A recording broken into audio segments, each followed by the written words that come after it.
Hi folks, this is my astrological forecast for the month of September 2025. There's a lot going on astronomically.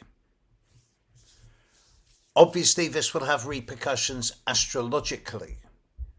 But what's unusual about this month is that there's not a lot of planetary aspects. There's a lot of chopping and changing signs, but not a lot of interaction. So straight away that tells me that the world is going to become more polarised in this coming month. Individual factions are going to be going their own way and there's not going to be a lot of interplay. But that's just on the surface. Underlying it, there's a couple of really massive things coming up in September. So let's deal with the month first of all at a superficial level and get the basics out of the way.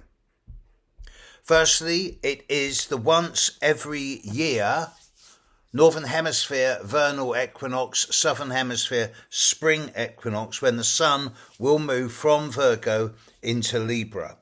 And this year it's quite late. It will happen at 21 minutes past 7 in the evening of Monday the 22nd of September. That's UK time. That's when the Sun will move into Libra and the poles will be directly north-south. Just for that one moment of time, there'll be 12 hours daylight, 12 hours darkness all over the world. Monday the 22nd of September at 19 minutes past 7 in the evening UK time. Equinox, okay. Pluto is going retrograde in Aquarius and he's not doing a great deal, apart from affecting a lot of individuals in a very positive way most of the time. He'll stop going retrograde in mid-October and we'll look more at that next month. Neptune is quite comfortably retrograde in early Aries, and Uranus is in very early Gemini, about to go retrograde. He'll go retrograde on Saturday the 6th of September. The big three, Uranus, Neptune, Pluto, and I say big three metaphorically because I know Pluto's small. I'm talking about effect, not size, are all at the moment in 1 degree of their respective signs. Pluto is trining Uranus, Neptune is sextiling Uranus, Neptune is sextiling Pluto, and none of this is exact, but it's all to less than 1 degree. So this is ongoing, a pattern of massive change in consciousness at the human level, the like of which is never seen before, and which will continue to escalate both in terms of crises and trauma globally, as well as consciousness upgrade and revolution, through to the end of February, which is seen like the thin point of the hourglass. More on that nearer the time.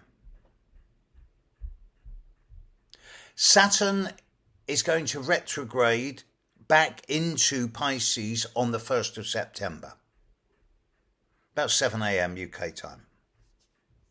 So for all of September, October, November, December and January, Saturn will be in Pisces for the last time for 27 years. And yes, 27, because in 27 years' time, Saturn will move back into Pisces, but it won't leave Pisces again for another 29 and a half years once we're into January, February of next year. Saturn is continuing to conjunct Neptune, sextile Pluto, sextile Uranus. Jupiter is past halfway through Cancer. Jupiter is between 17 and 22 degrees of Cancer over this coming month, which is great for a lot of people. And it's not really impacting on any of the outer planets. But what I do know, I've just seen this more recently, is that the more we get into October, and particularly November, as we get into early November, Jupiter and Saturn are both going to stand still. And Jupiter's going to stand still at 25 degrees 09 of Cancer, and Saturn will stand still at 25 degrees 09 of Pisces, a couple of weeks apart.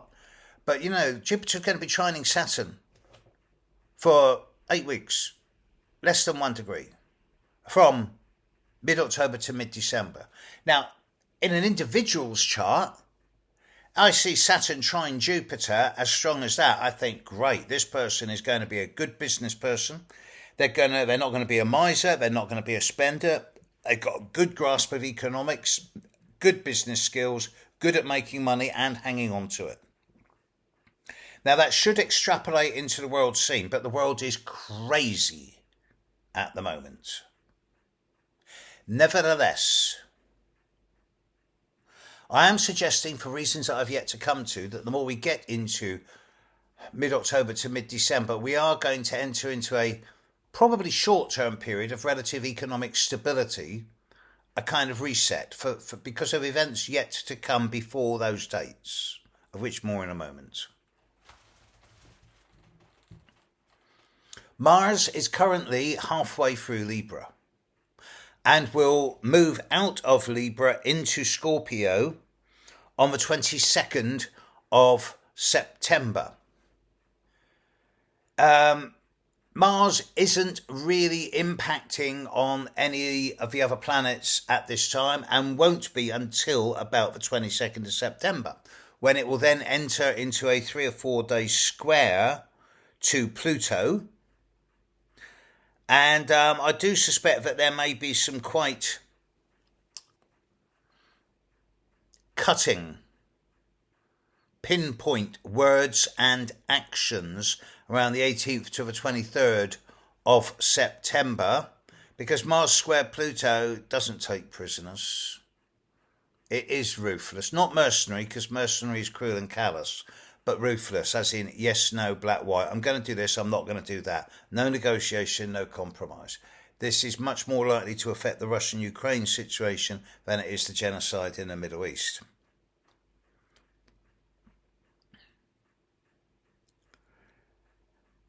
Mercury starts the month in Leo, but by the 2nd it moves into Virgo, and then on the 18th, it moves into Libra. So Mercury's going to spend 16 days in Virgo, rocketing through. And during that time, it's going to make lots of individual aspects, but its effects are so fast that they'll be felt at the daily level rather than long term. Venus starts the month in Leo and moves into Virgo on the 19th of September. So all around the 19th, the 18th, 19th to the 22nd, we've got the Sun, Mercury, Venus and Mars all changing sign.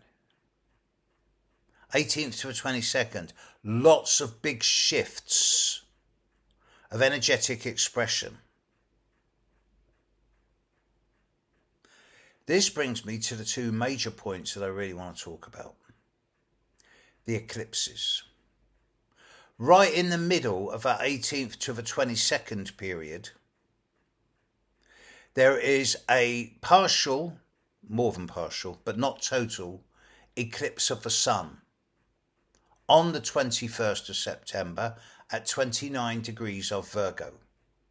This will be opposite Saturn, very strongly.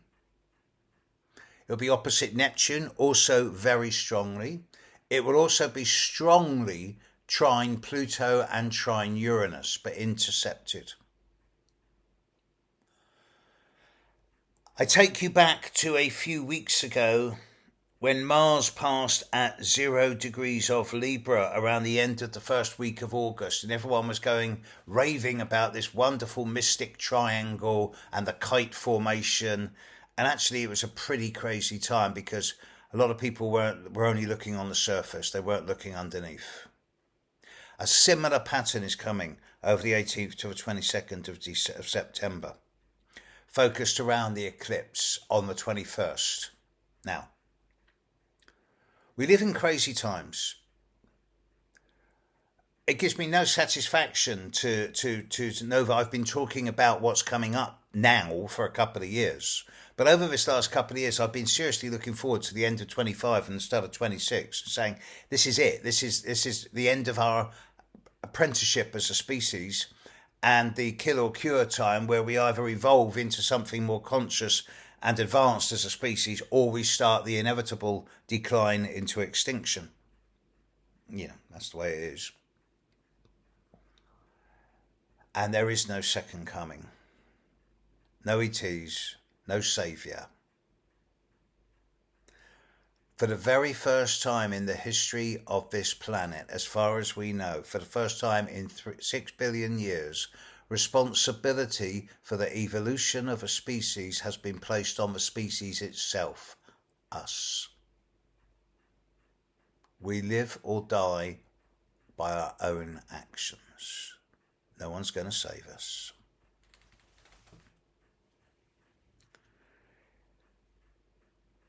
In the old days, metaphorically speaking, in Sumerian culture, Assyrian, Chaldean, particularly Babylonian culture, which lasted well over 1,000 years, the Babylonian Empire lasted 1,000+ years. When there was a total eclipse coming and they knew how to predict eclipses, they would substitute the king with a reserve, because the metaphorical meaning of an eclipse in them days was, it's going to be a total eclipse of the sun. Right, the light of the sun is going to be cut off from the earth. The king, the ruler, the emperor, the queen, represents the link between normal mortals and the divine. The king will die.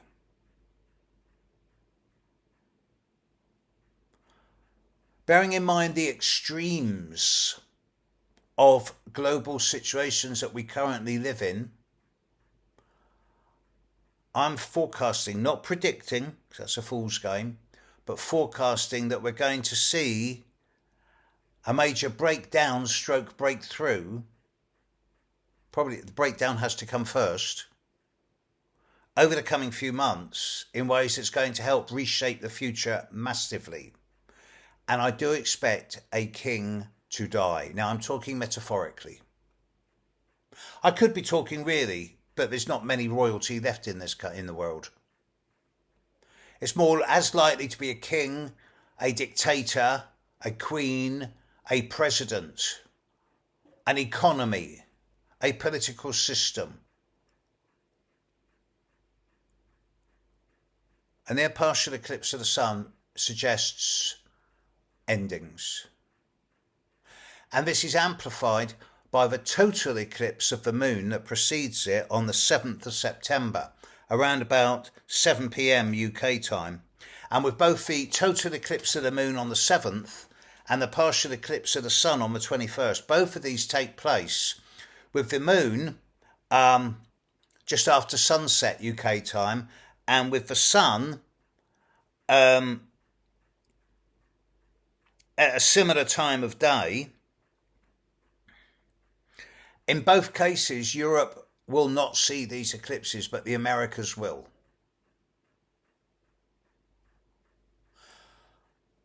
The eclipse on the 7th of September is a total eclipse of the moon. The moon will go dark. The full moon will go dark.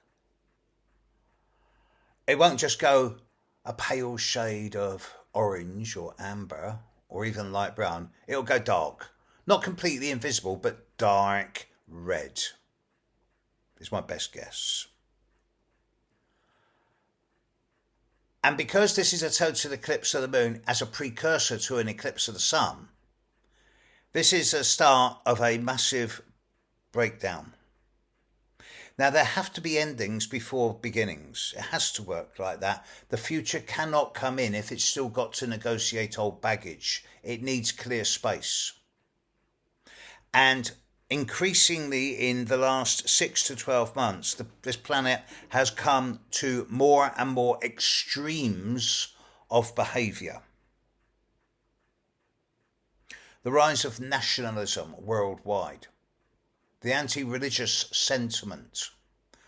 I saw film the other day of an American congresswoman, no, and a congresswoman elect, standing for Congress, burning the Quran. If that was the Bible, they'd be up in arms. That's just, it's not disgraceful, it's stupid. It shows a level of ignorance at the political level, which is, I'm just aghast. And these people want to represent us. I mean, are we really this dumb, collectively?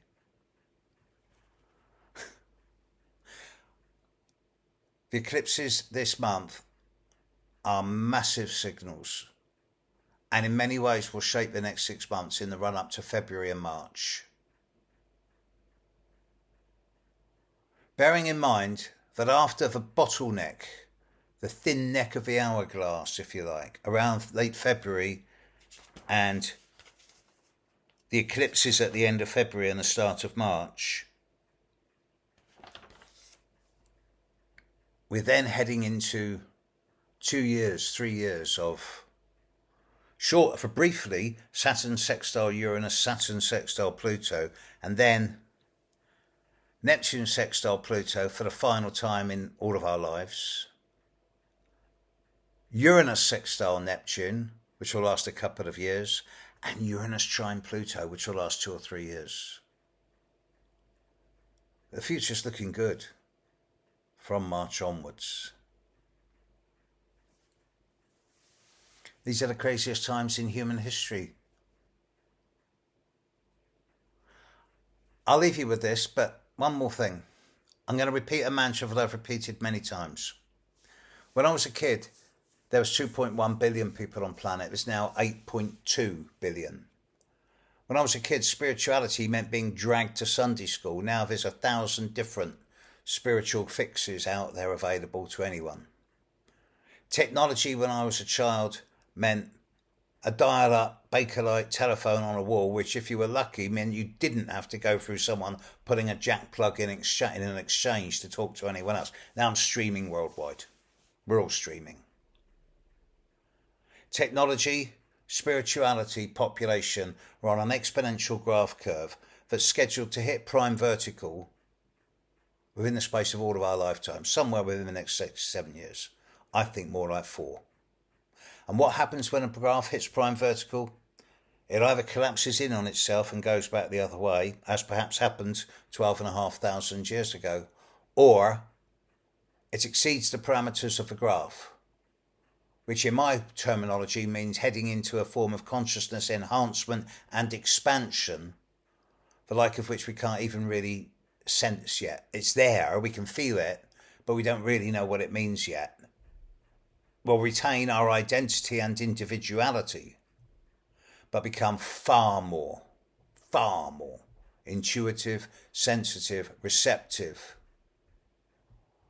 And I think we're going to be able to communicate with each other a lot more individually and cleanly than has been the case so far.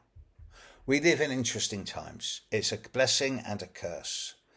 These are the most dangerous and the most exciting times of human history. And the eclipses of this month are setting the tone for the final run-in to the crunch point at the end of February, start of March of next year. I'm not going to preach any more than I already have, but I shall be acting in ways that... I just saw a little thing I do a lot of little online jigsaws for peace of mind, peace and quiet, and I saw a lovely little jigsaw this morning. It was a little saying. It said, if your speech were words tattooed on your skin, would you still be beautiful? Are your words beautiful, or are they ugly? How do you walk your talk? I'll leave you with that one. Catch you later, world. Catch you soon. Bye.